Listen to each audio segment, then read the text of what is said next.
Hey, Team Tolerator, we are still on our summer break from new episodes of To All the Men I've Tolerated Before. So this week, I will be giving you one of our still comfy movie reviews with Julia Washington from Pop Culture Makes Me Jealous and Jelly Pop's Book Club. Still Comfy is where Julia and I were live once a week giving movie reviews about our favorite comfort movies from now, our youth, our teenage years, just whenever we felt comforted by a movie and then we felt like we should revisit it to make sure we could still feel comfortable about it. Enjoy this audio version of Still Comfy. If you would like to see the video version, I have linked the YouTube playlist for our Still Comfy videos in the show notes, and there is also our Patreon page linked in the show notes. Patreon members are getting new content throughout the summer, whether it be on our free tier or any of our paid tiers. Whether it be Team Tolerator check ins, misogyny meltdown episodes, blog posts, or early access to episodes you might hear this fall that will be ad free. Make sure to check out any of our Patreon tiers. They are all offering free trials. Have a great summer. I will see you this fall with all new episodes of To All the Men I've Tolerated Before.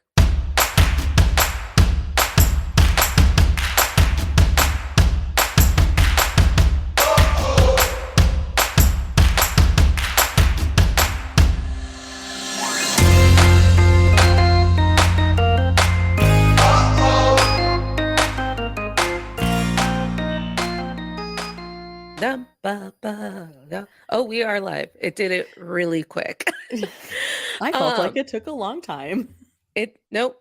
We've been live for 8 whole seconds at this point. Hi, everybody. It's Still Comfy Movie Monday with Nat and Jules. And today we are going to be doing my favorite rom-com, Return to Me. I'm Nat. That's Jules. Jules, introduce yourself. Oh, we have a watcher. If you are currently watching the live stream, go ahead and say hello in the chat because we can't see you unless you do. And now I know there are 2 of you. Hey, friends. I'm Julia Washington, the host of Pop Culture Makes Me Jealous, where we analyze pop culture through the lens of race or gender and sometimes both. And I am the co-host of this live stream with Natalie Katona. And I'm Natalie Katona, your host of To All the Men I've Tolerated Before, a weekly look at everyday misogyny. You can catch it every Thursday. Special shout out to Mario. He is in the building. He is ready to listen to me talk about gorillas. Mario's in the building. We love it when Mario's here. Yeah. Minnie Driver. We love Minnie Driver. We do love Minnie Driver. Hate the way she says grandpa, but love Minnie Driver. I wasn't going to throw Minnie like that. Unpopular opinion or popular opinion? Only you can tell us in the comments. Jules, are you going to time this to see if I can do it in a minute? Yeah, give me a... Ready? Yeah. Steady? Uh-huh. Go. In a little known city called Chicago, Illinois, there sits a zoo called Lincoln Park Zoo. That zoo contains a gorilla named Sydney, and he needs a bigger house. And David Duchovny's wife is going to give it to him, except for she dies in a tragic car accident. Thus, brings in Gracie, played by Minnie Driver, who is waiting for a heart transplant and gets David Duchovny's wife's heart. They fall in love. It's the power of love and souls.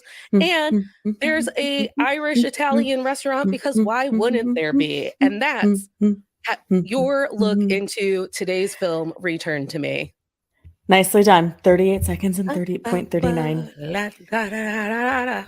I was humming it. Could you tell? I could tell. All right. And I also threw in Return to Me in there a little bit too. See, I can't do Return to Me. I can only hum it. Okay, well.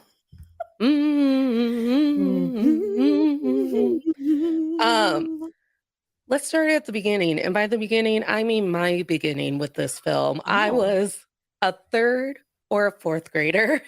I was at the Lincoln Park Zoo and I was pissed because they wouldn't let me go into the monkey house, the gorilla house, because I didn't understand that they had shut down the gorilla house because they actually filmed this movie at the Lincoln Park Zoo. That I feel like that makes sense because That makes isn't Bonnie sense. Hunt from Chicago? Sure. Are they all from Chicago? I don't know. Because I They knew read their that way. her brother worked at the hospital where the hospital scenes were seen, and he's the reason why they were able Oh, to shoot there. yeah. Also, Um, Mario, yes, I yeah. also want to go to that restaurant. An Italian Irish restaurant, like two of my favorite vibes. I want to battle Angelo for the best sauce. Oh, Angelo, Uncle Angelo. Mhm. So I'm a fourth grader eating lunch on a hill where a fancy man with a clipboard walks up to me and is like, "Young lady, would you like to be an extra in this movie that we're filming?" And my chaperone was like, "There's no way you're catching the bus if that happens." But I did get to watch Bonnie Hunt and Minnie Driver and all of those children. Irish Catholics, man. Your chaperone is a bummer summer. I know, but she's probably right. And we live 2 hours away from the zoo. I Uh, mean, be an extra in a movie? well, Miss the Uber bus. wasn't a thing in the 90s. No, but your parents could have like I picked you don't up. know. I don't know. Could have Um, been a whole new story. plus I Child, think child misses bus I'm sure that to there be was an extra like in a film. I'm sure there was like paperwork that parents have to sign in order for your kid to be an extra in a movie. That feels like lawfully right. Yeah, Yeah. I So don't know. I don't know. But anyways, I just got to watch Bonnie Hunt and Minnie Driver, and it didn't hit me. My mom and I used to watch this movie. We would watch this movie, Fools Rush In, Hmm. and Must Love Dogs on repeat because we got them as like a box set. I love Must Love Dogs. I love Must Love Dogs. Um, and I also love Fools Rush In, Salma Hayek. I also love Fools Rush In. Currently, not a fan of Matthew Perry. No, I hate Matthew Perry. I'll say it. I hate him. But he's not in this movie. David Duchovny is. And David when Duchovny, why don't and you love me? David Duchovny, why don't you love me? We're never gonna actually get to talking about this movie. We're just gonna keep singing songs.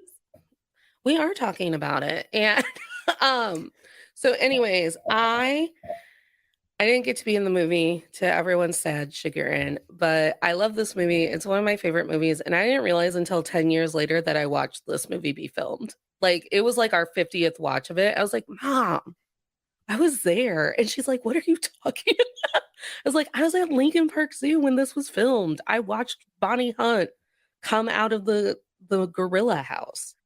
I love that. This movie contains all of my favorite things. It contains David Duchovny. It contains Minnie Driver. It has, say it with me, gorillas. Gorillas. It has mysticism, and it has pasta and old Irishmen.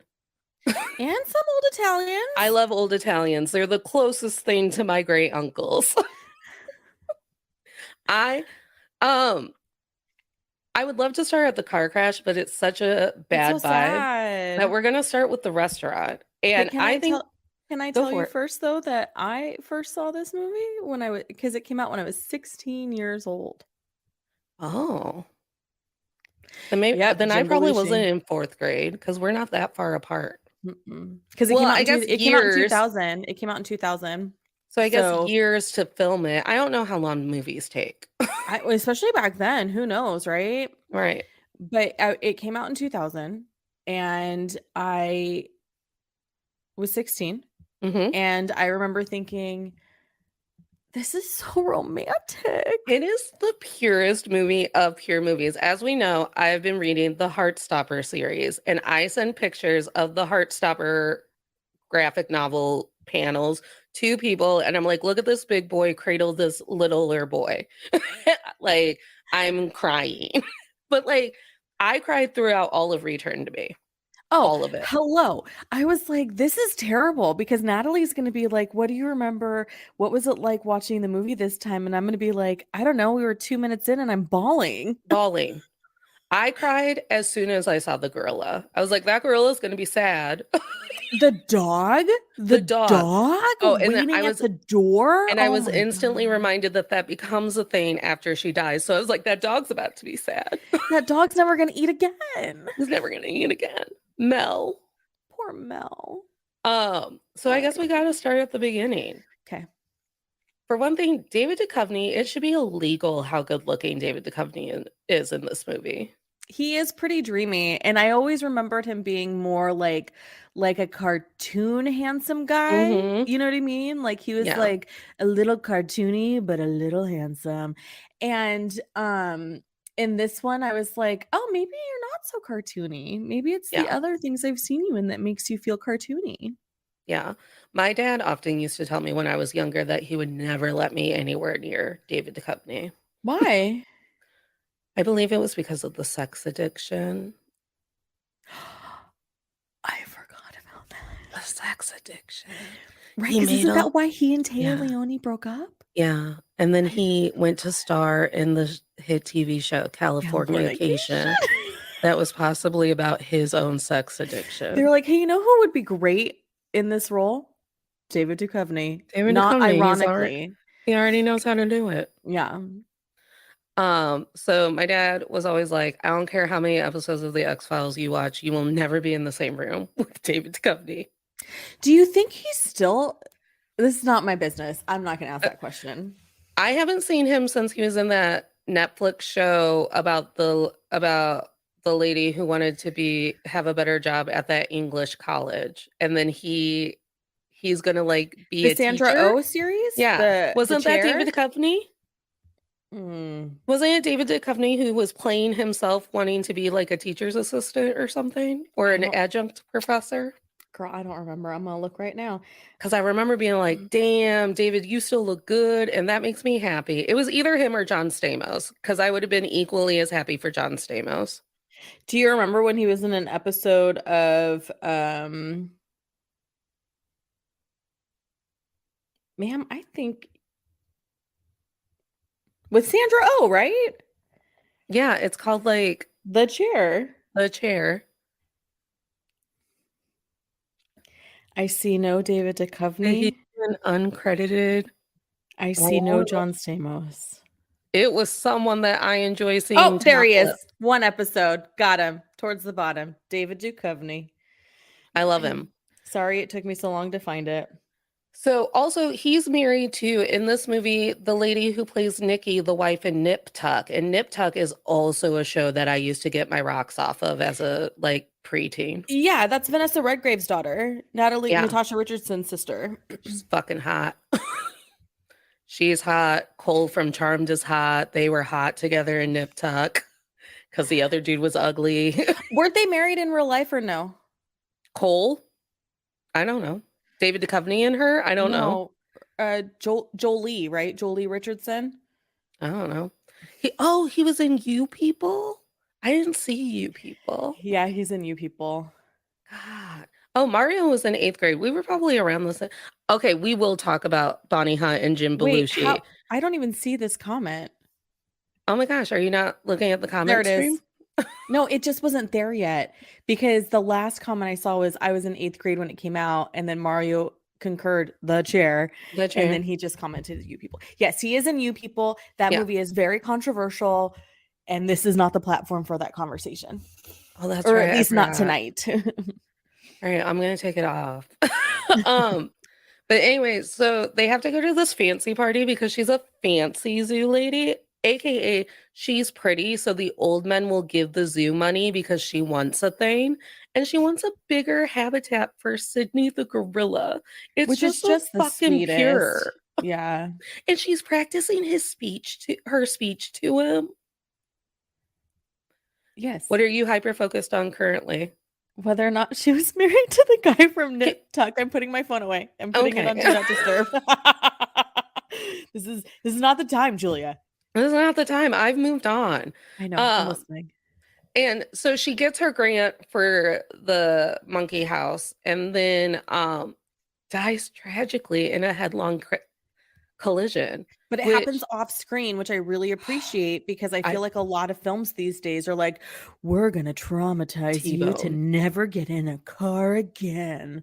No, you just see a very like in shock David Duchovny trying to cope. Covered in blood. And David Alan Grier. Love him. Be wildin' in this movie, but I love him. He fucks in this movie. Oh yeah. Also all and he'll tell you. He'll tell you that he fucks in this Yeah. movie. He can get it in He this can movie. get it. But has to drive him home, and then, like, David Duchovny just has to sit in front of the door and fall asleep and cry with his dog, Because and Mel's truly, waiting. that is the only reason I'm safe while I'm out in the world, because I wouldn't want Penelope to wonder where the fuck I was. Yeah. Mhm. Yeah.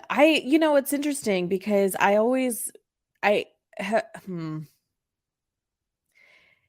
I have broken some levels of generational trauma, I choose to Mhm, believe, mhm, and one of the things that is, like, doesn't happen in my parent-child relationship, me being the child in the scenario, is that, like, comfort and awareness that, like, "Hey, I'm safe all the time."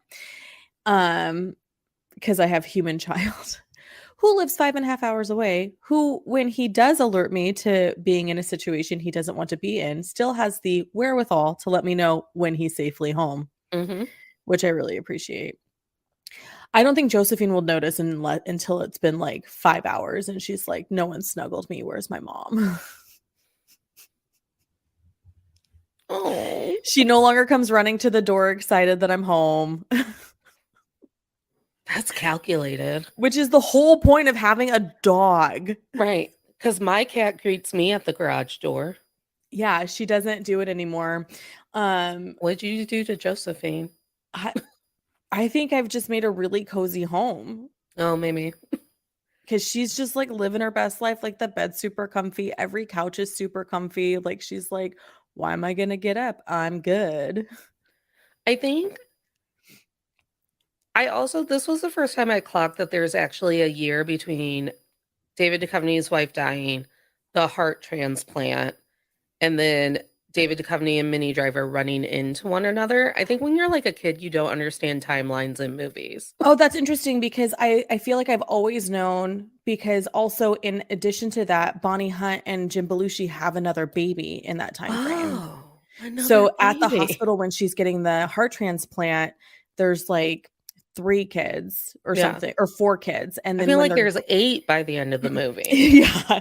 Yeah, and then even in the final credit scene, I was like, "Is Bonnie Hunt's character pregnant right now? Like, did they give her Irish a Catholics, man. baby bump?"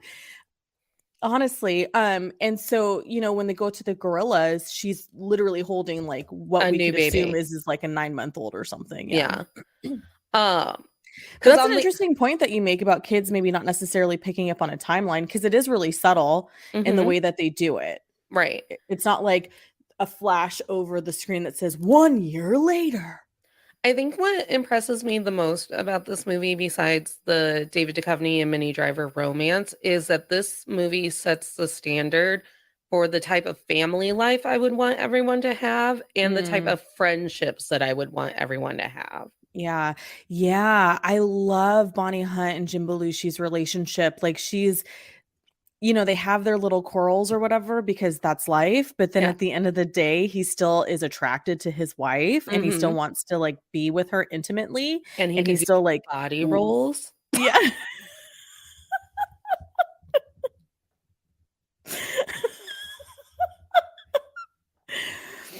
Which I think is very sweet that they are Yeah. still and, like, and even when, like, he takes off his shirt in the kitchen and Mhm. sh you could see it in her face where she's like, "Oh, my husband is hot," Right. She's and it's like just so sweet. It doesn't have any of that animosity. We've had this conversation right. recently where there's a lot of relationships demonstrated on television where it's like you hate your spouse. Right, and there's a lot of resentment, and I think the most, like, impressive thing about Jim Belushi's character is he understands that his wife has been best friends with and, like, her dad or grandpa is best friends with Gracie's dad or grandpa, Mhm.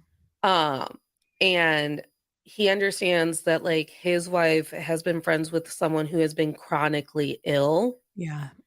and therefore there's, like, just a certain level of responsibility, so he's never like, "Well, Gracie, why are you here? Right. Why are you crying in my living room?" Yeah, she's just Aunt Gracie, like, it's Yeah. very clear, like, she's a part of the family, there's no questions about how, her role and how she fits, which is really sweet. Stephanie will have her kids hype me up if I tell her something and they're around and they need I to be love that. distracted by me. I love that. Um, but the level, and even David Allen Greer trying to help David Duchovny through all of the wrong avenues, aka just women he knows, Mm-hmm. just really obnoxious women, because David Allen Greer fucks. And he's like, why aren't you fucking? You are like An you're attached, attractive man. man. Get Look at it. that. Look at that ass. David Duchovny basically wears the same oversized button downs as the entire cast of One Tree Hill, but I wasn't complaining. Well, and also I feel like because I feel like that's a standard uniform for a guy who's on a construction site, you Yes. know? And how hot is it that he's on a construction site? Mm-hmm. Mm-hmm. Yeah. Yeah.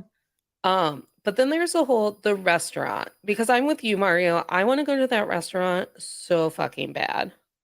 Just so goddamn bad. Because so my grandpa used to own a bar. I don't know how old my mom was or how old any of the kids were when my grandpa owned a bar. But like the Irish Italian restaurant, I was like, oh, that would be my family's restaurant. It would just Yeah. be like people being like, what do you mean you didn't buy this? And then it's like we have cabbage, but also ravioli. That's a meal I've had. Because I don't know. I grew up believing that like manicotti was called stuffed spaghetti and was in fact a Croatian delicacy. I love that for you. Oh, That's well, sweet. I asked my mom one time at like Olive Garden. I was like, "Mom, why don't they ever have stuffed spaghetti on the menu? Is stuffed spaghetti only something that like did Aunt Suni make it up?" And I was probably 11. She was like, "You fucking moron." Like it's called manicotti. That's what your great aunt calls it. She's like, "Did you not know that Yip Yips were sloppy joes?" I go, "No, I knew that." I think it's sweet too, because like I mean, find an ethnic group that hasn't had a problem with it, with the Irish haven't had a problem with, honestly. But it is really sweet that they're like so intertwined with each other. And then I Mhm. love the way, excuse me, these old men always talk about the crooners of their era, Ugh. and like battle basically do like a battle of the voices, right? Like who Uh-huh. would you pick? Let's build a dream team type of situation. Um Literally, just like every fifth note is these beautiful old men. It's mhm. just these beautiful old men. Yeah, yeah. This is Carol O'Connor's last film before he passes. And he plays grandpa. Yeah, he plays O'Reilly. Oh, oh, oh, O'Reilly. I would have just have loved like to be that man. Well, and then he has to basically raise Gracie because her mom dies so young from, Yeah. I'm assuming, the same heart condition. Yeah, because she did say her mom had heart disease. Yeah. God. And I love Uncle Angelo. Hmm. I love that there's also like some other dude who we never understand how he fits in the old man club, but he marries Sophie at the end. Yeah, yeah. He's just one of their old friends from the neighborhood. I love Exactly. Angelo. He reminds me of like all of my uncles who are now dead. Great Well, uncles, not my well, current and living ones. as you know, my grandpa and great uncles had just a friend of the neighborhood who I thought was my great uncle until I think he passed away. And then my mom was Yeah. like, no, he wasn't ever. I was like, well, where did he fall in the birth order of great grandma's kids? And my mom was like, what? I was like, no one tells me anything. You're just Oh, left to your own devices to figure things yeah. out. Natalie, figure it out on your own. Right. And I love the vibe of that restaurant because one of the first things we see is another customer just asking Grandpa O'Reilly about Gracie. And he's Yeah. like, are you doing the rosary? And I was like, oh, I was like, to be in a place every day where everyone knows your name is a Hmm. very my mom's side of the family thing. Yeah. And it's sweet, it's comforting, it's community. It's Hmm. showing that it's more than just like, this is us and this, it's very much what a community should be, which is we all Hmm. know our neighbors and we all, commune in some way, whether that be at the neighborhood Italian Irish restaurant or at the park or whatever it is, and it's just a really good it's just a really good story. And you can tell, like, again, Bonnie Hunt, she co-wrote it with somebody, right? And then she directed it. So when you have a story that is so pure in its in its execution, and the leader of the execution is a woman, it's Hmm. done really well. Because could It's you imagine in the hands of a man? Then you lose the softness of David Duchovny, and even David Allen Greer has a level of softness to him hmm. too, where he's very caring and understanding about his friend, but still trying to push him in the Yeah. ways that he knows how. But eventually he's like, yeah, I'll play bingo with the old people too. But it's not bingo. He's joking because he's, Right. making a stereotype about, older people. But it's just the way it's just so lovely. It's so pure.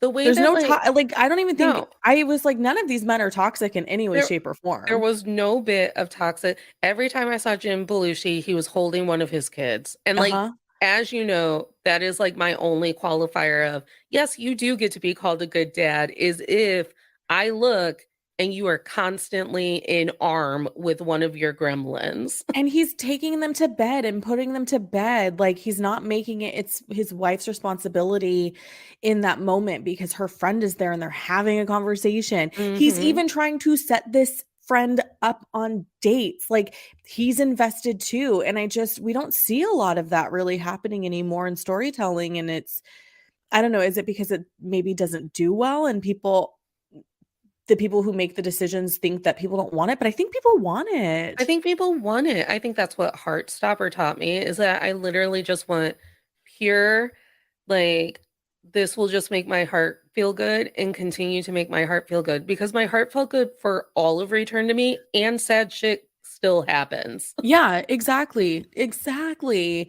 And it's so beautiful the way that he's like, what did he say? He had dated his wife since, like, they had known each other since 14 and like dated Yeah. since whatever. And so basically his entire, because she, 34-year-old female. So we know she's 34. So 20 years of Hmm. his life is spent with this woman.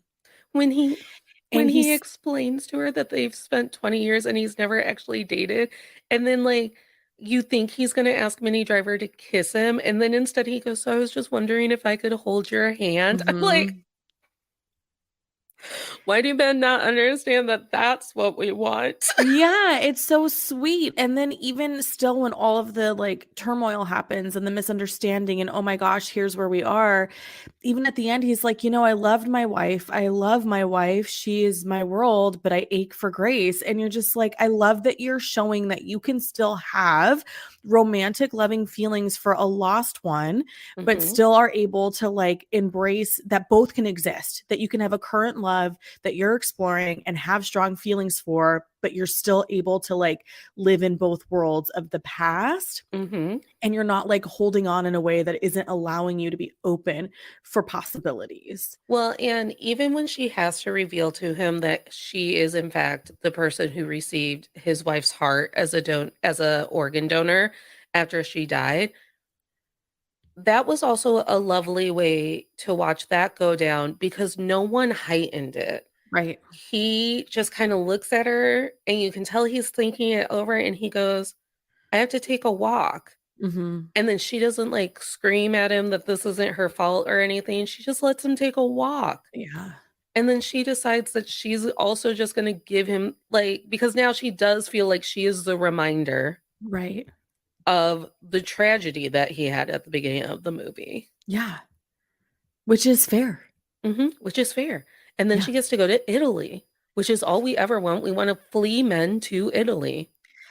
Yeah. Oh, yeah. Okay. I've never been to Italy, but from my understanding there is a high level of objectification that is very vocal. We did see that in The White Lotus. And Rest in like, peace, Tanya. yeah, oh Tanya, we love Tanya. you. Tanya. Congratulations, Jennifer Coolidge, for winning the SAG award. Congratulations, Aubrey Plaza, for just getting caught like cussing men at the SAG Awards. People are blowing it way out of proportion because I watched the clip and I go, I know exactly what she's saying Jesus Christ to. She was literally shoved. Yeah. I go like, they hyped everyone up and she was like literally shoved. That is also my response to be like, Jesus fucking Christ.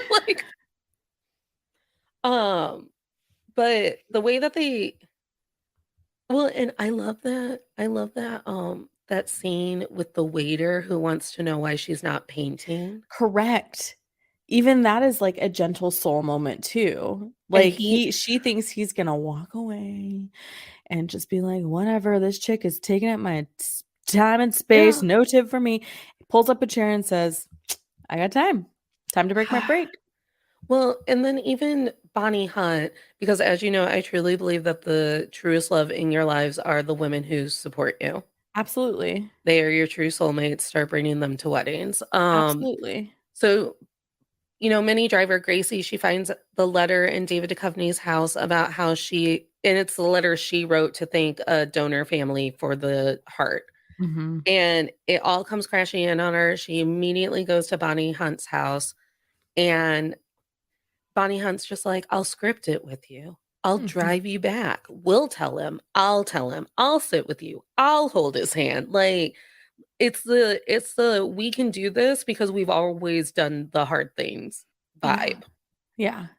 Yeah, it's not the whole, okay, so you're having a problem, so I'm just going to wait over here in the corner until you're like, or just sip this tea. Because that's a huge vibe too right now, where it's like, I don't have time for whatever drama you have. And again, it goes back to the community thing where it's like, we have to figure this shit out. You can't figure this out on your own. No one should have to figure this out. Emotions are big. They're complicated. It's difficult to navigate when you're in the throes of it. And sometimes you need an objective party to step in and say, hey, now, I got you. Hey, now. You need to walk through it. Like, my son recently went through something, and there was just a lot of financial expense in what was going on. And he sent me a message and said, I really appreciate all the support this month. I know it's been a lot of money. And I said, you're still learning to be an adult. You're in school. Mm-hmm. It's my job to teach you how to adult. So that way, when you're my age, you know what you're doing. Right. Because again, just like I didn't know that stuffed spaghetti was fucking manicotti. We don't know until someone tells us the word fucking manicotti. Right. And there's a lot of stuff about growing up and being like an adult who can take care of herself that I don't know. And I'm almost 39. Today, I didn't know what the tornado siren sounded like because I think ours is stupid. And I was like, that could be anything. It's just like a low hum in the air. And I was like, that could be the tornado siren. That could be my hearing going out because I'm stressed out. Like, and it just, it breaks my heart that now we kind of live in this world where it's like, I ain't got time for your problems. And it's like, well, I don't have time for my problems either, but I don't know what to do. And I would like to have somebody to turn to. Mm-hmm. Now, I will say that there is like a delicate balance because there is like the immediately of like, I've known you for 2 weeks and here are my problems. Yeah, that's different. I'm not saying like, there should be like 3 jumping people out of the gate, you're running to me and we've just met and it's chaos all the time. There's a healthy balance. Like life ebbs and flows. And if your life is constantly in a place of chaos, then I recommend you get a professional who is licensed in mental health in some way to support you, because that is above my ability. Right. So when the woman tells Grandpa O'Reilly that she's still praying for Gracie and like doing the rosary and whatever, I was like, what does that kind of like community feel like? And then I was like, oh no, that's how it felt every time a neighbor would tell me that they were still looking for Penelope when she was lost. Like I couldn't walk down my street without an old lady taking my hand and being like, we're still just looking for her. Yeah. So let us know when she's home. Yeah. A friend of mine, her dog had gotten loose a couple of days ago. Mhm. She posted on Instagram and, please screen grab this and share. And I did, but I didn't tag her in it because it's like, I don't need you put a phone number, people can see your hand. Yeah. It's like, I don't know. It feels self-serving if I tagged her. Um, and we were DMing about it because she was like, thank you so much for sharing. And I said, the community is going to come through. I just know Yeah. it. The People love next dogs. day, the next day she posted that she got her dog back. And it's like,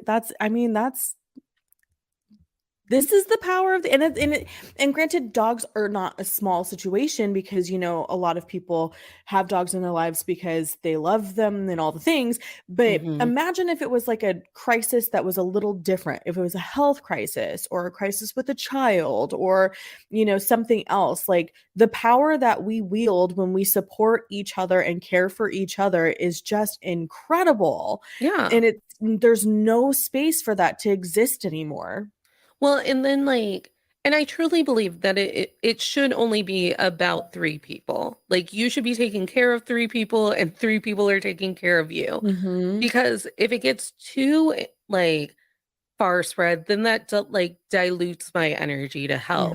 Yeah, So yeah, I'm thinking about, my famous story of asking a man that I was fucking to go get me a smoothie because I was dying of the flu. I was yeah, dehydrated and dying. And I was like, Smoothie King is going to charge me $35 to make me deliver the smoothie. And he's like, sucks. It just sucks. And my friend, she had worked a 9 to 10-hour nanny day cleaning someone else's house, right? Like watching someone else's kids and dog. And she went to the grocery store after work and then keyed into my house because I give women the key to my house. And I woke up and I had flowers and I had ginger ale and I had soft things to put in my mouth. She's like, here's pudding, here's stuff that you can literally just she had put stuff by the couch. She's like, you're not dying. yeah, And people die of the flu because yeah, you're too sick to deal with it. right. And not everyone, my single friends and I talk about that all the time, where it's like, well, not everyone has a backup person to mop the floor when you're depressed. We Yeah, talk about that all the time when I wake up out of my depression and I'm like, this is what the house looks like. God right, damn it. right. So my birthday's in a few weeks, and as I was trying to figure out what I wanted to do and what I wanted to, whatever, and I was like going through the list of people I wanted to invite, and I was like, oh, everyone lives 90 minutes away. Hmm. For like the bulk of the guest list lives 90 minutes away. Right. That's real great if I'm having a problem on that needs somebody here in 10 minutes. Right. Correct. It's like I need to, as much as I struggle with living here and the social circle is really tiny, I really need to figure something out because it's like, I don't know. Well, yeah, it's hard. It's just, and it feels like everything is against us currently to be having the kind of community that we see being very possible in Yeah. Return to Me. Even when Gracie says, I forgot that I have to watch Helen's Kids. And Yeah. David Duchovny's like, I'll go watch Helen's Kids. I like those kids. Yeah. Yeah. And it's supposed to be like their getting on date. Hmm.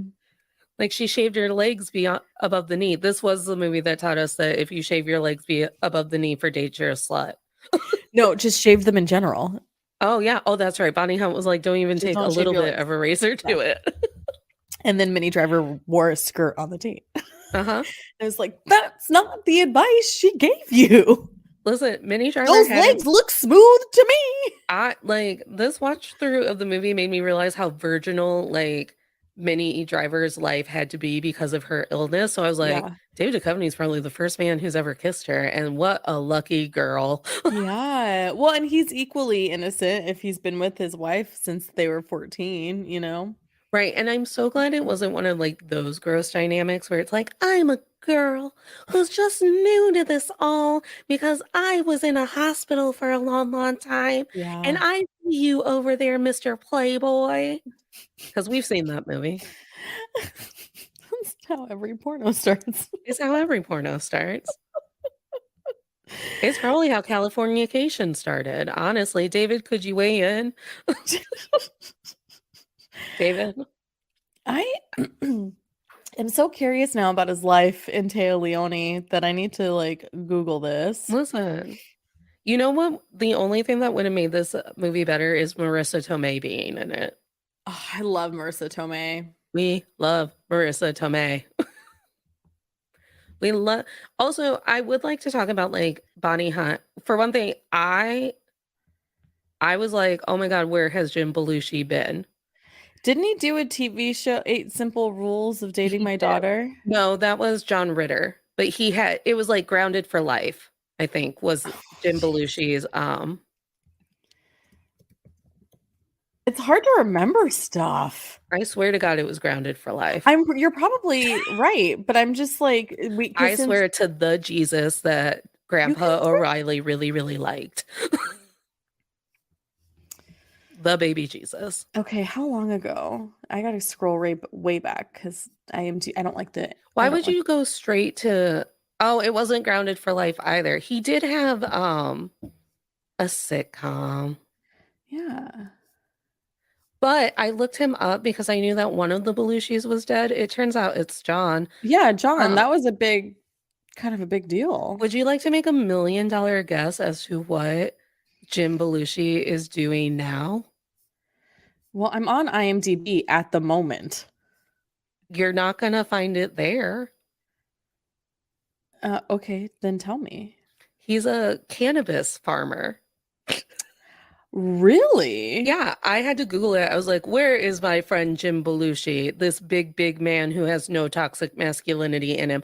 I also never remember Jim Belushi being toxically male in any of the shit that he would do. Yeah. I don't think he was in a sitcom according to IMDb. He did a lot of voice acting. Yeah, he's got a lot of cartoons. And then he did a lot of one spots. Yeah. Huh. I wonder why we thought he starred in one of our favorite sitcoms What of did you our say? youth. Grounded for Life? Grounded for Life, but it's a different dude.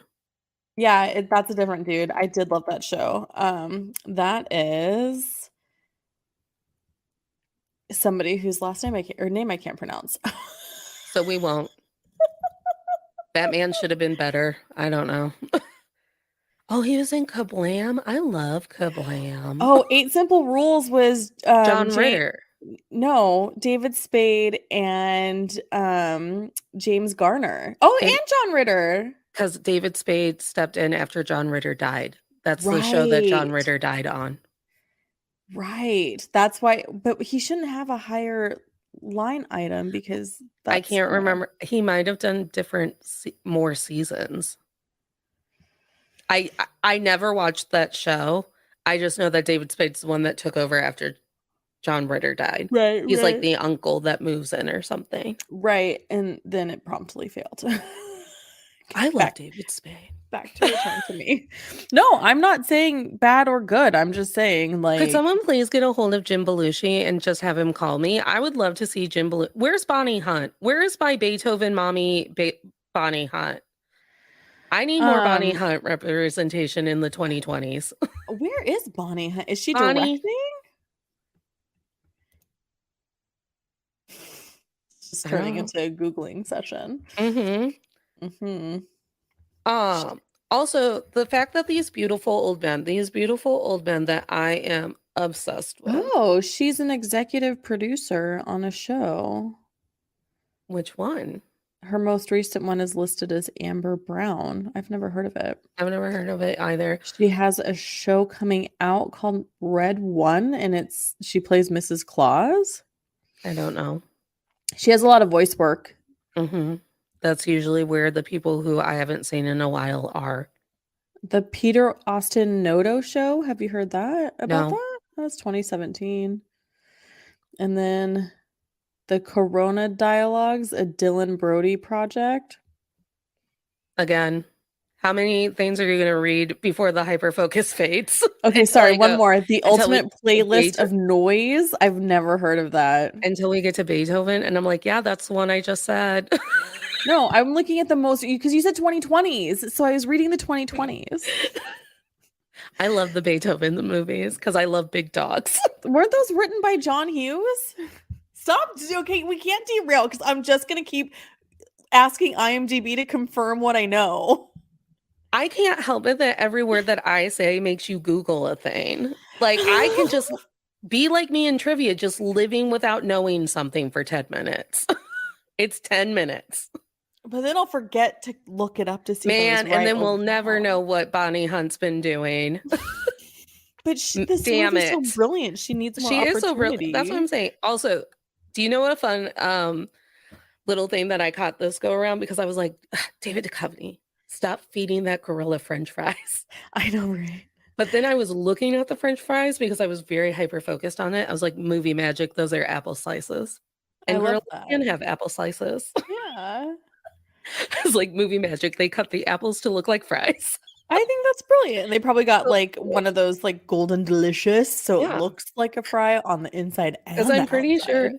Oh, okay. So we have to talk about the animals and the mysticism of it all. Okay. So, how do you feel about the fact that Elizabeth's soul clearly traveled with the heart into Minnie Driver because it keeps like clicking when David Duchovny's near, and then like the gorilla's able to like connect with her? Um, I love it, and I'm pretty sure this is one of the reasons why I believe in that stuff a Yeah, lot I because believe. I feel like your heart is your soul. Yeah, it was one of those things that like I thought about last night where I was like, okay, when I die and I become a flowering tree, do I believe that my soul stays with the flowering tree that I decided to come with because that's where my body is? Mhm. Or do I believe that my soul just gets recycled into the next thing that my energy needs to go towards? Because, like, with it traveling with the physical heart, I was like, well, now Elizabeth's soul isn't free. You know, that's an interesting point because Elizabeth's soul can't be free because Sydney's still not taken care of. Oh, Sydney the gorilla. Yeah. Yeah. So it makes sense that she would like stick around to make Yeah. sure that like got handled. And as we know, I love sign language speaking gorillas. Yeah.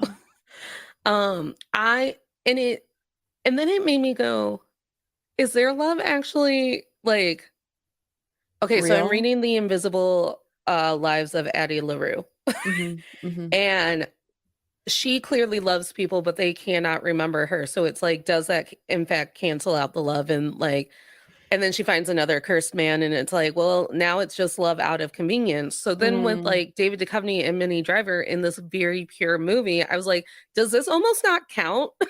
Because it's his dead wife. No, but I think it counts because it's still Minnie Driver. Yeah, It's not like she became Elizabeth, right? It wasn't like Elizabeth. a what's that movie with like Matthew Broderick where he like or like Robert Downey Jr. or some man that looks cross between two of them where he dies and then he becomes he like reincarnates in his daughter's boyfriend's body and starts fucking the mom. Yeah, yeah. You know Yeah, what? I'm yeah, not going yeah. to look it up Yeah, yeah, because yeah. I'm just going to say, That yeah, yeah, yeah. really fucked movie. We have a lot of fucked movies where men die and they come back in younger bodies and they're like, do I fuck my daughter or do I fuck my ex-wife? And it's like, you So never fuck gross. your daughter. You Like, never, you never. It's so gross. uh, why was that? Why was that a thing? Why was that a thing? Can someone explain to me who wrote that movie? Now, I refuse to believe that Beethoven is a John Hughes movie, but if you were like Robbie Downey Jr. in his daughter's boyfriend fucking her mom movie, I was like, John Hughes, he came up with that. Yeah, but John Hughes wrote Beethoven, but he had a different name he wrote under for movies like that. Whatever. It's a beautiful, and that's why the man in Beethoven is so angry. And he needs a dog to save him, just like David Duchovny needed that gorilla to save Gorilla. him. Yeah. I like, as you know, I think so. I was very nervous today during the tornado because the Yes. house was making moving water sounds. And I was like, oh, that's when you know that the tornado is near you. Oh my God. No. So I was just trying to keep it together for Penelope because she hates being in the bathroom when we're on like tornado lockdown. And she's like, I was like, I know this is bad. And like we were just trading like stress tummy noises back and forth. But then 5 minutes before the official alert was supposed to be done, a friend texted me and was like, my job says that it's done. And I was like, what does your job know? What is It's a college. What do they know? I worked at a Right. college during a tornado. They couldn't get us into the basement Oh my God. because the keys didn't work. So what does your college know? But anyway, so I was still sitting there, but then I noticed that Penelope had calmed her shit down and was finally purring and could go to sleep. I was like, Mm. tornado's over. Animals know. They just know. They They just just know. know. They're Also, very intuitive. can we note that I can't even imagine?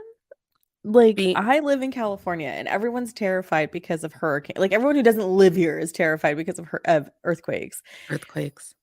But I can handle it because they have like systems in place so Hmm. like millions of people don't die. But with a tornado, like, how do you even do anything other than burrow into the ground to stay safe? I wish I knew. I was in the bathroom and my sister was like, did you bring a blanket? And I was like, no, it's hard enough getting the fucking cat in I am here. terrified of free falling. Maybe I should just start keeping an extra blanket in the spare bathroom. Or You know, near people it, doomsday prep.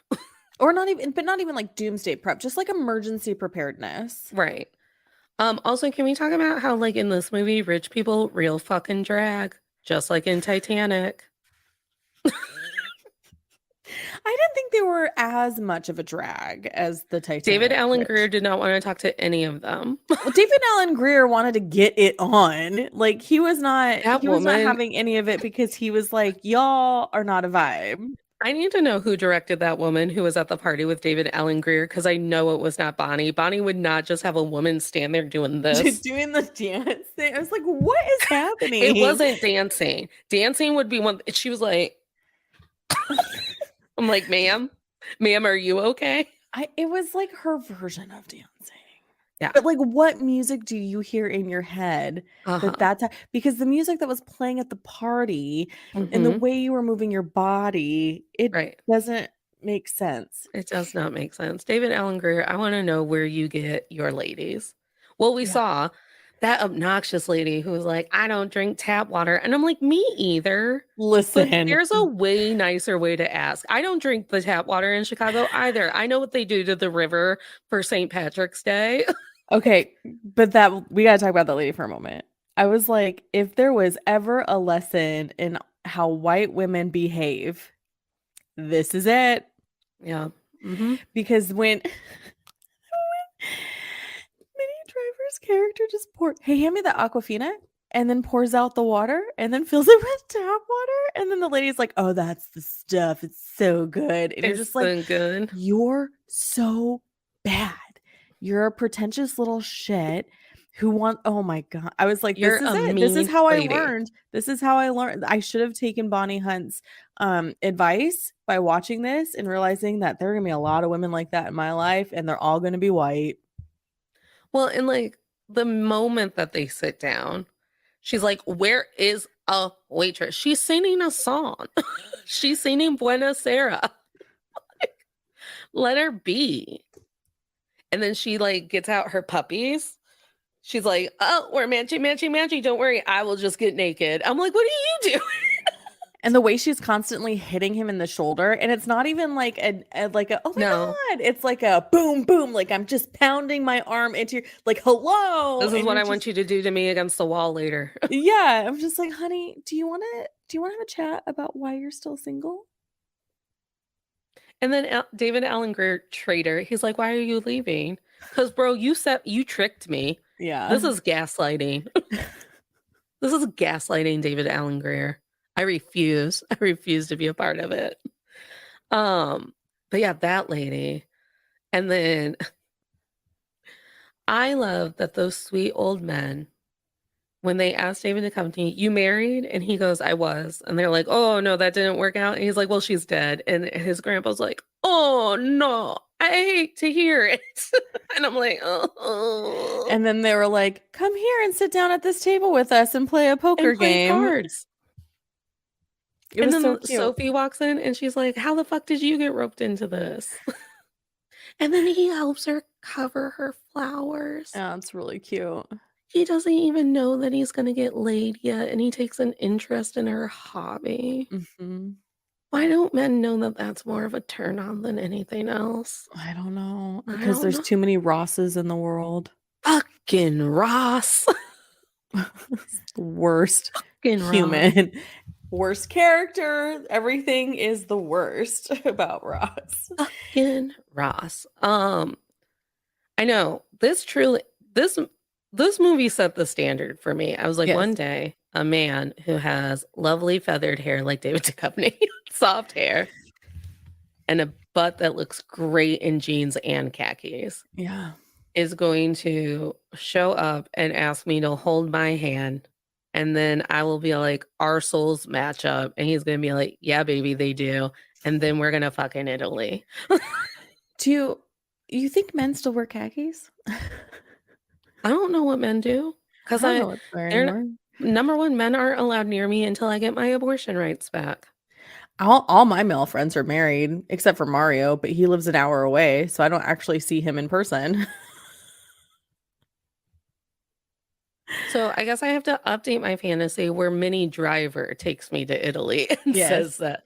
It's just, again, we talk a lot about how like movies set us up to believe certain things about relationships, but this was the thing that we should have believed that the relationship was supposed to be. Yes, the actual standard we should expect because it's pure, it's honest, there's shared interest, there's emotional intimacy. Mm, We do I would not like see a it. lot of emotional intimacy in other things. It's straight physical intimacy.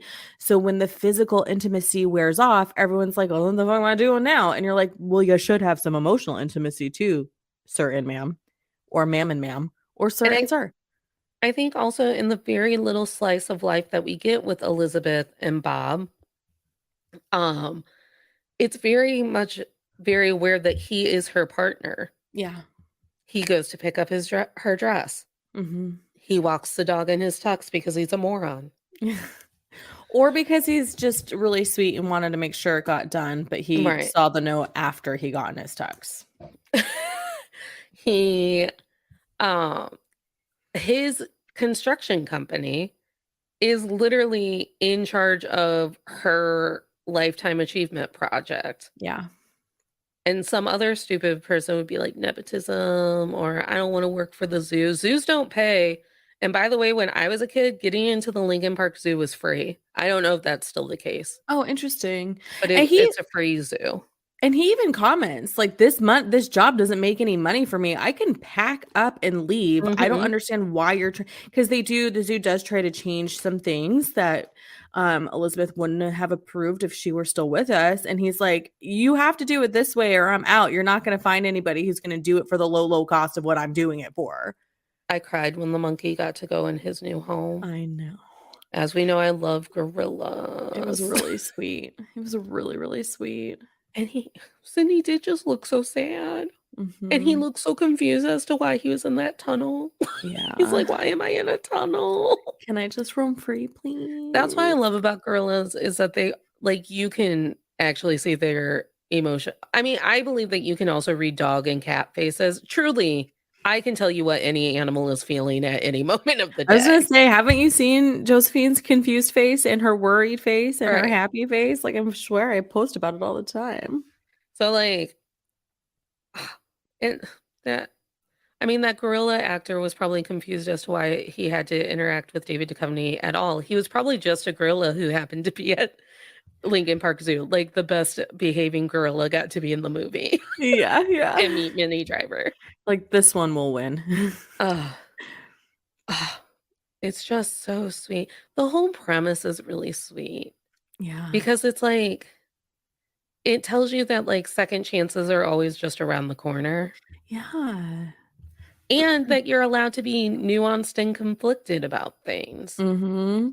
Yeah, I think that's actually the best part about the movie is that it's like two things can exist at once and you don't have to figure it out all No. at right now. Like you can take the time to really Yeah, get into figuring it out.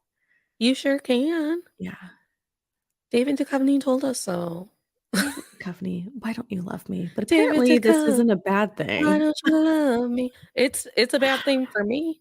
Maybe he's been through therapy, we don't know. He's Oh, got money.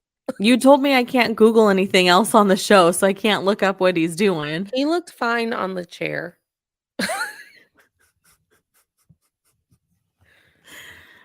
I love it. Oh my god.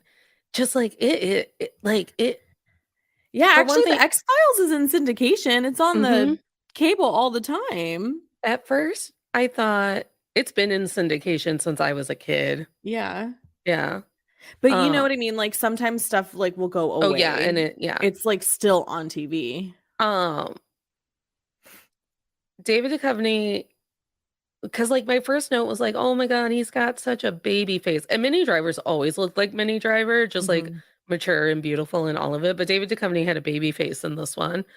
But then I was like, oh, but it's criminal how good looking he is. I know who the fuck told me that fucking Edward Cullen that someone did a science experiment and they were like, it's actually Robert Pattinson who is the epitome of what like a beautiful man is supposed to be. Like he's the perfect specimen of man. And I was like, have you not seen David Duchovny? Jason Momoa. Oh, Jason Momoa. Jason Momoa. David Uh, Bautista. Michael B. Jordan. Michael B. Jordan. Currently obsessed with looking at Jonathan Majors. Chadwick Boseman. I Like hate looking at Robert Pattinson. he's Pedro not Pascal. he's not I hate looking at Robert Pattinson you and yes. Kristen Stewart. I find that I would prefer a partner who couldn't hide behind me if they needed to. No short canes for Jules. She just Not said even it. just short, not even just She short. just said Also it. slight, also Oh yeah, slight. he's shaped like a triangle. Because I'm but like I'm a skinny 5'5". triangle. Natalie, I'm 5'5", and This I'm a is thick woman. So like if you can step behind me and no one knows you're there, I'm an averaged height woman. this is a vagina, but also Robert Pattinson. And my point has been made. I hate looking at Robert Pattinson, and I think it is criminal that someone paid science money. Science ain't cheap. I will argue that he does have the chin for the Batman mask. I don't But when care. he takes it off, you're just like, what? I'm truly so pissed off about how we've ruined Batman. Remember when Batman was cool? I mean, I always felt like the 90s was the ideal. The 90s were the peak Batmans. Like Michael Keaton. And the cartoon. And the cartoon. The May that voice cartoon. actor rest in peace. He died last year, I think. But yeah, I'm gonna say it. I like Nipplegate George Clooney Batman. I like the nipples. Oh, I just thought that movie was terrible. I like it. It's got everything. It got Batman. It got Robin. It got Poison Ivy. It's got Mr. Freeze. It's got bad acting. It's got bad acting. Uma Thurman's in it. They find Batgirl. I'm like, this movie's got it all. It's got it all. Including George Clooney's nipples. And with that, I'm going to ask you, Jules, how comfy are you with Return to Me? I'm very comfortable with Return to Me. I think that it needs to be getting more attention than what it gets because it is a beautiful story. It's got heart, it's got zero toxic anything. You still feel all the emotions. There's still tension. They don't use the gorilla to teach us like a heart-wrenching life lesson or the dog. Yeah, and it's a wonderful romantic comedy and it doesn't get enough credit. I am also still very comfy with There's Return like to Me. zero cringe. Literally no zero cringe in There this was film. one transphobic joke. Oh, I missed it. When she's telling him that she had a surgery and she's trying to tell him about her heart surgery, he clutches her and goes, "Oh my God, I thought you were going to tell me that you were a man or something." I was like, David Duchovny, we've made it so Oh, far. I missed that. Okay. We Well, made it so far. there's one cringe. Sorry, go ahead. But um I love this movie. I'm with you. I think that more people should be watching it. This movie feels like your heart feels when you come in from a snow day at school and there's already hot cocoa on the stove. Yes. This movie makes me want to hug all of my great uncles, and they have all passed away. Yeah, Angelo reminds me, like I said, a lot of my the next generation. Yeah, great uncles, what you'd say. Hmm. Um, and even just kind of the way he dressed a little bit was reminiscent of my grandpa. The way that they talked. Mhm. Also, my family does get into bullshit arguments like that. When I was spending the night at my aunt's before my sister's baby shower, we were arguing over the correct way to shuffle cards, and we all had to demonstrate how to shuffle cards, and then we were given notes and rankings. I love that. My mother told this story one time, so it gave me insight into the kind of man he was to other people, but not to me. Hmm. So first of all, my grandfather used to love playing card games, and he managed to win enough money to pay off his house. Like this, we're talking in the 60s, right? So the house, Right. whatever. Um, and we were visiting one year, and my sister was like 5, so I wasn't even alive yet. And he's trying to like teach her how to play a game, and like he's like pissed that she can't, whatever, and like causes her to cry. And my mother's like, she's a child, and he's like, she needs to learn how to play this game if she wants to play this game. That's And that's exactly how Peg was. How this dare you walk up to the table not already knowing this game? and it's like, and it's so funny because that's not how he was with me. Hmm. But it's like that kind of tone is sort of how we felt about when children came in. We didn't give them like extra, like we didn't give them any grace. It was like, you No. you you need to learn how to figure out how to beat me, and you can do that on your own kind of attitude. So then when we had some like new little children in our family after my son was like a teenager, Hmm. maybe he was like a junior or senior in high school, and I was like, "Oh, it's okay, honey." Like to the kids playing, "It's okay, honey." Like, and my son was like, "Are you kidding me?" No, I'm a dick during You games. He was like, "You never let anything slide when I was that age when we I'm a played dick. games." And I was like, "I don't know what's happened, but I just don't know. Maybe I'm in like grandma mode now or something. I don't know." Listen, no, my grandma taught me how to be a dick during a game. The so as you know, on my mom's side of the family, there's like an older cluster of 6 grandkids, and then Right. my youngest uncle had kids later. Right. So the younger of that older cluster, she always got to cheat at games and like baby talk during games and shit like that. And us older kids, we had like a family meeting about it. We were like, we need all of the uncles and aunts in here.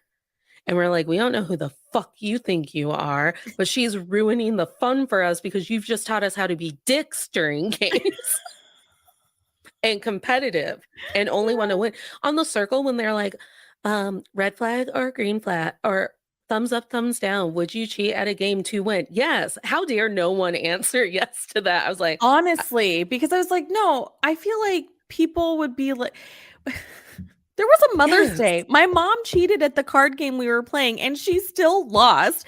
And her whole anger issue with that whole thing was like, I even cheated and I lost. You guys couldn't let me win on Mother's Day.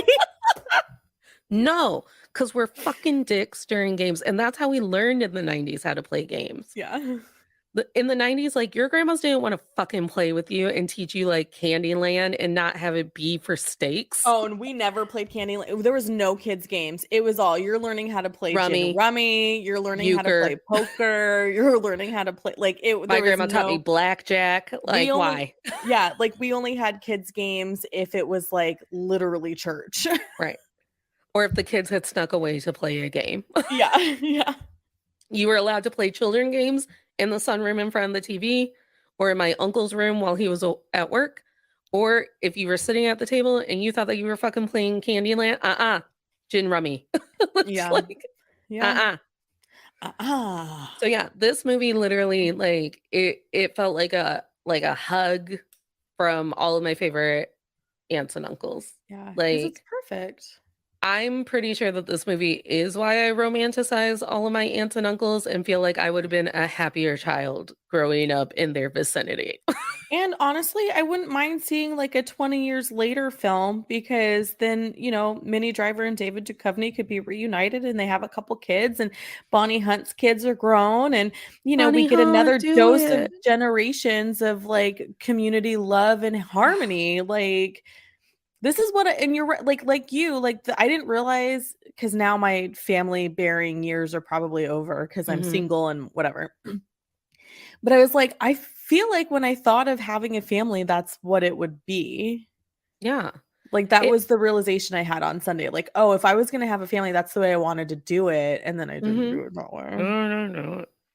No, it's like kids just falling asleep underneath the table and Jim Belushi taking them to bed. Yeah, which was so sweet. It was so sweet. And then being like, I want to fuck your mom. Get to bed. Yeah, that was sweet too. That was sweet. Bonnie Hunt and Jim Belushi were hot together. Yeah, they're really cute. They were I wouldn't hot. I wouldn't have minded seeing a spin-off from this film of just their family. Now, and I understand that this movie would be ruined and not as pure if it was PG-13 instead of PG, but every once in a while I was like, this movie could use more kissing. I think the more kissing would have kept it at PG. This movie needs a gentle love scene between Minnie Driver and David Duchovny. A gentle one. Or like the Like opening an up, awkward, like when they're gentle. getting there, but then it cuts to the next And the day. cuts. Yeah. How is it that something's got to give this gross movie about Jack Nicholson gaslighting Helen Hunt into sleeping with him won an Oscar, but no one knows what Return to Me is when I talk about it? Because Jack Nicholson. I don't hate Jack Nicholson, but Well, I hate that he won an Oscar for gaslighting Helen Hunt into he's a sleeping with paternity him. denier, so Oh, Jack. Also, didn't is Jack Nicholson the one that like threw an actor who used to be a kid? Actor. Is Jack Nicholson the one that no, that was Billy Crystal. I think Billy Crystal like pushed a child actor who's now a grown actor, and people are like, can we stop pretending that Billy Crystal's a nice guy? oh, I feel like that story sounds very, very familiar to me, but I don't know why, where I heard it. But It was yeah, all like over Instagram. I remember that. But like with Jack Nicholson, when you look back at some of his films, they're all misogynistic. And not even just in the 90s, like the ones that he is praised for, right? Yeah. Like, but One Flew Over the Cuckoo's Nest, the book itself, I know I people hate praised that it, but it book. was like I hated it. I was I so also mad. hate Catcher in the Rye. Um, Stupid did book. I ever tell you about the time I was on a date with a guy who's like, I really relate to Holden Caulfield? And I was Red like, flags on and red we are flags. done. Red Like, flag. you don't need to keep my number. Thank I you. used to argue with teachers about Catcher in the Rye. I was like, why is this a classic? And they're like, what do you mean, why is it a classic? It's the human condition. I go, it's just another little white boy not taking responsibility for his actions. He Hmm. might as well be in a fraternity instead of the mental hospital. He's is just chaos. It's all chaos. And like with the book One Flew Over I had to read it for my book to film class in grad school. And afterwards I was like, this is trash. I am angry and goodbye. And goodbye. Jules, plug what's happening this week. Okay, so pals, this week on Pop Culture Makes Me Jealous, we still do not have a new episode. Because I started a second job because capitalism dictated it and I need to heat my Capitalism. house because it's cold as fuck and PG&E takes all my money even though they blow up cities. So we do not Hose. have a new episode this week. With that said, if you join our Patreon, you do have a new episode this week. So there's that. In the It's on the very meantime, gushy show Parenthood. yes. Next week, the episode about parenthood is coming out. Last week, 2 weeks ago, we released the episode about Who's the Boss? And it's a very good episode, and I recommend everybody tune in. And then tomorrow night, I am on Natalie's Instagram channel because we're doing Still Comfy Tuesday. with One Tree Hill. And I cried all day today because of Did you that finish all show. 3? No, I'm saving the other one for tomorrow. The third one out of the Yeah. set? Yeah. Yeah. That one gets a little lighter. We'll talk about how they chose to like help us heal through the trauma. But that is the world of Pop Culture Makes Me Jealous. Our book club has announced our reading book for March. It is Daisy Jones and the Six. And if you want to join our book club, hit me up on Instagram. And everyone, this has been the smooth voice stylings of the Natalie Katona, host of To All the Men I've Tolerated Before. Last week, it was the last Thursday of the month, so it was our Patreon teaser, and it was about my trip to visit Elizabeth Kyle, one of our most beloved guests. And this week, we are talking about... Fuck me. I just posted this episode. Hold on. Spreaker will tell me, and it's right here. Oh, it's about our relationship with food. There you go. With Kiki Athanas. And she probably would have related to this movie as well because she has a giant Greek family. Oh, I love that. Which it's because it's not a big, but they're going to do the third My Big Fat Greek Wedding. Yes, they are. And we love John Corbet, and I might watch And Just Like That season 2 because he's going to be in it. I'm going to continue to hate watch that show. Yeah. Uh-huh. And tomorrow on our Instagram channel, we will be doing One Tree Hill, season 3, 16 through 18. And if that doesn't ring a bell for you, I will tell you that these are the 3 episodes that I think set the show on its course from here on out. Okay. I'm curious because honestly, they were really... They were hard.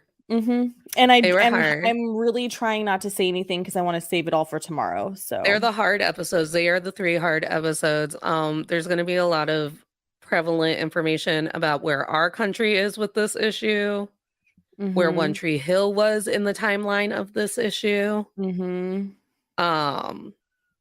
Yeah, because there was some outdated language like Code Red used and things like that.